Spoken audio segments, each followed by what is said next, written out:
नमस्कार दोस्तों, साल था 1888 और इस साल में कुछ ऐसी घटनाएं घटती हैं जो दुनिया भर के लोगों को हैरान कर देती हैं। ये घटनाएं इतनी भयानक होती हैं कि देखने और सुनने वालों के रोंगटे खड़े हो जाते हैं। एक एक कर सिलसिलेवार तरीके से 5 महिलाओं की बड़ी बेरहमी से हत्या कर दी जाती है। हत्या का पैटर्न लगभग सभी कत्लों में एक जैसा ही होता है। चाकू जैसे किसी तेजधार हथियार से उनकी गर्दन को काट कर धड़ से लगभग अलग कर दिया जाता है। वह उनके चेहरे को भी छत विछत कर दिया जाता है और उनके पेट को चीर कर उनके अंगों को बाहर इनकी कातिल कत्ल करने के बाद महिलाओं के कुछ अंगों को निकाल कर अपने साथ ले जाता है। पुलिस जांच शुरू होती है। 300 से अधिक सस्पेक्ट और 60 लोगों से गहन पूछताछ के बाद भी पुलिस के हाथ को ठोस सुराग नहीं मिलता। फॉरेंसिक साइंस अपने प्रारंभ में होती है, इसलिए से भी कोई मदद नहीं मिलती। इसी केस को देखते हुए फॉरेंसिक साइंस को और अधिक डेवलप करने की जरूरत महसूस होती है। इस केस के बाद से ही फॉरेंसिक साइंस को पूरी तरह से इम्प्लीमेंट किया जाता है। फॉरेंसिक साइंस का इस केस के बाद से लगातार इस्तेमाल किया जाता है और इसको समय के साथ साथ इसको और अधिक डेवलप किया जाता है। मीडिया भी इन हत्याओं की खबरों को बड़े जोर शोर से प्रकाशित करता है। मीडिया इन खबरों को बड़े ही सस्पेंस तरीके से और सनसनीखेज बनाकर पेश करता है। इससे पहले मीडिया का न्यूज प्रकाशित करने का तरीका लगभग बड़ा सरल और साधारण होता था, परंतु इन हत्याओं के बाद से मीडिया न्यूज को बड़े सनसनीखेज और रोमांचक बनाकर प्रकाशित करने लगता है।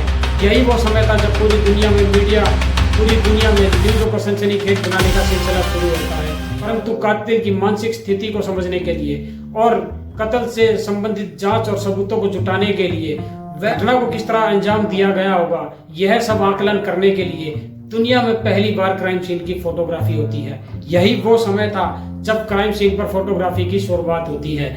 दुनिया की बड़ी बड़ी यूनिवर्सिटियां, क्रिमिनोलॉजी के प्रोफेसर व जांच एजेंसियां, रिसर्च करने वाले स्टूडेंट, मनोचिकित्सक आज भी इस केस पर रिसर्च कर रहे हैं और इस पहेली को सुलझाने की कोशिश कर रहे हैं। आज 136 साल के बाद भी ये केस आज सुलझाने की कोशिश कर रहे हैं। वे कातिल की मानसिक स्थिति, उस समय के हालात, किन हालातों में ये हत्या हुई, इन सबको समझने के लिए आज भी रिसर्च कर रहे हैं। 88 से लेकर 1891 तक लंदन के व्हाइट चैपल इलाके में लगभग 11 हत्याएं हुई, जिन्हें व्हाइट चैपल मर्डर के नाम से जाना गया। परंतु इन 5 महिलाओं की हत्याओं को सीधे उस अपराधी से जोड़कर देखा गया और इन हत्याओं को आधिकारिक तौर पर कैनोनिकल फाइल के नाम से जाना गया। जानते हैं इस वीडियो में उन घटनाओं के बारे में कि आखिर कौन था वो हत्यारा जिन्हें महिलाओं की इतनी बेदर्दी से हत्या की और उनके अंगों को निकाल कर ले जाता था। क्या हालात थे उस समय के, क्यों जांच एजेंसियां उसे पकड़ने में नाकामयाब रही, जिसको मीडिया और उसके लिखे हुए खुद के पत्रों ने एक नाम दिया जिसे जैक द रिपर के नाम से जाना। 1888 का लंदन एक समय जब औद्योगिक क्रांति ने शहर को 2 विपरीत छोरों में विभाजित कर दिया। वेस्ट एंड की चमक दमक व ईस्ट एंड की गरीबी के बीच का एक समय था जब जैक द रिपर नाम के एक हत्यारे ने पूरी दुनिया का ध्यान अपनी ओर खींचा। आज के इस एपिसोड में हम ईस्ट एंड की सामाजिक परिस्थिति, जैक द रिपर की पहली हत्या का विवरण व जैक द रिपर की प्रारंभिक गतिविधियों का आकलन करेंगे। ईस्ट एंड वह क्षेत्र था जहाँ औद्योगिक क्रांति के कारण आई भीड़ भाड़, गरीबी व सामाजिक असमानता का दबाव था।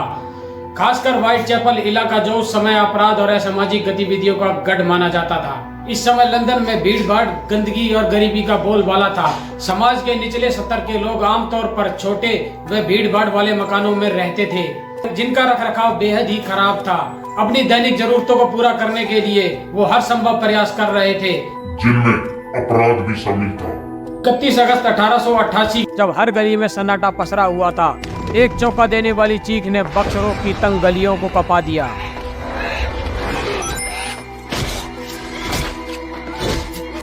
उसके गले से बहते हुए खून ने उस गली को लाल कर दिया था। यह महिला 30 अगस्त 1888 को सुबह 3:30 पर चार्ल्स क्रॉस बैथनल ग्रीन के डेविटन स्ट्रीट स्थित अपने घर से निकलते हैं। लिवरपूल स्ट्रीट के पिकफोर्ड में वह अपने कार्यस्थल की ओर बढ़ चलते हैं। वह वहां एक डिलीवरी ड्राइवर के रूप में नौकरी करते थे। रेडी स्ट्रीट की ओर मुड़ते हुए वह थोड़ा दाहिने चलते हैं कि जैसे ही वह 1876 बोर्ड स्कूल के विशाल भवन के पास, जो कि बक्सरों के प्रथम भाग के पश्चिमी छोर पर स्थित था, उन्हें सड़क के दूसरी ओर किनारे पर एक गठरी जैसी चीज पड़ी दिखाई देती है। जिले के अन्य मुख्य मार्गों की तरह बक्सरों में भी लाइट की कमी थी। अंधेरा घना होने की वजह से पता नहीं चलता कि वास्तव में वह बंडल क्या है, परंतु वह दूर से दिखने में तिरपाल जैसा लग रहा था। अतः उसकी उपयोगिता को समझते हुए क्रॉस उसके नजदीक जाकर उसका परीक्षण करने का फैसला करते हैं। और जैसे ही वह नजदीक गया उसे एहसास हुआ कि वह किसी महिला का शव है जो पीठ के बल लेटी हुई थी। उसकी टांगे सीधी थी और उसकी स्कर्ट कमर तक ऊपर उठी हुई थी।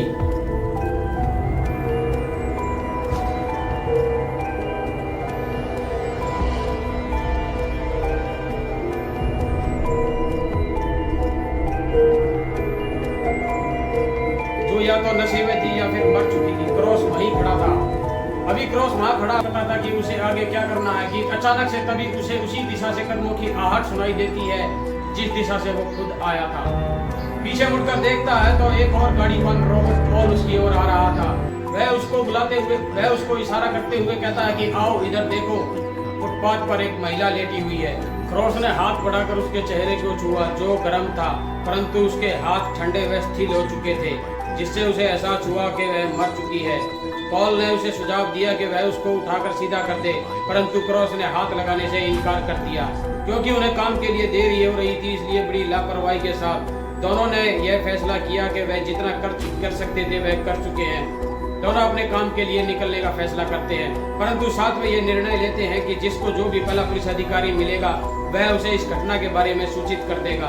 उनके जाने के थोड़ी देर बाद ही घटना स्थल पर कांस्टेबल पीसी जॉन नील, जो कि एक बीट अधिकारी थे, गश्त के दौरान वह बक्सरों की ओर मुड़ते हैं और वह महिला के शव को देखते हैं, परंतु अंधेरा ज्यादा होने की वजह से उनको स्पष्ट तौर पर कुछ दिखाई नहीं देता।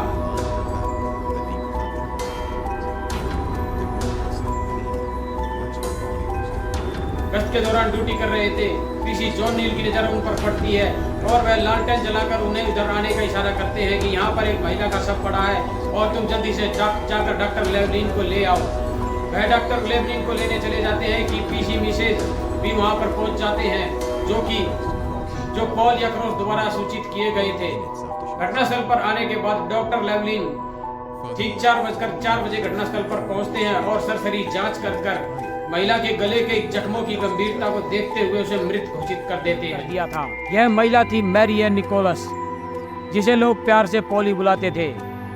43 साल की यह महिला गरीबी और वेश्यावृत्ति के कड़वे सच से जूझ रही थी। गरीबी और वेश्यावृत्ति के कारण अपने जीवन के अंतिम जब पुलिस मौके पर पहुंची तो एक खौफनाक दृश्य उनका इंतजार कर रहा था। पेट पर गहरे घाव और शरीर से बहता खून इस बात का गवाह था कि यह कोई साधारण हत्या नहीं बल्कि किसी दिमागी दरिंदे की खौफनाक करतूत थी। जैसे ही पुलिस अधिकारी पीसी जॉन नील और पीसी थाई घटनास्थल पर पहुँचते हैं, उन्हें इस हत्याकांड की खौफनाक सच्चाई का एहसास हुआ।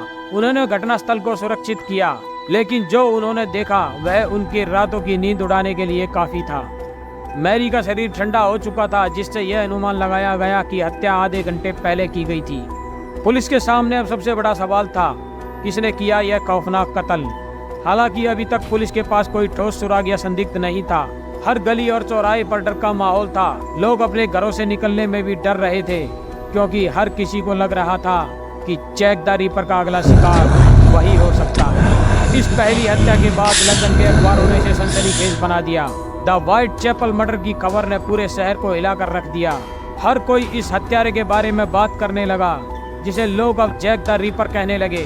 मीडिया की सनसनीखेज रिपोर्टिंग ने पूरे लंदन में दहशत फैला दी और इस खून से सनी गली में अब किसी भी महिला का अकेले बाहर निकलना सुरक्षित नहीं था।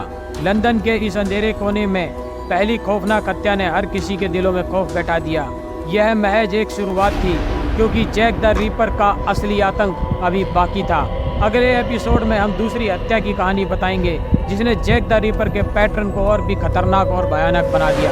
इस एपिसोड में आपने देखा कि कैसे एक अज्ञात हत्यारे ने लंदन की सड़कों को खून से लाल कर दिया और कैसे एक साधारण रात ने पूरे शहर को दहशत के साए में धकेल दिया। अगले एपिसोड में और भी ज्यादा रोमांचक और डरावनी घटनाओं का खुलासा होगा।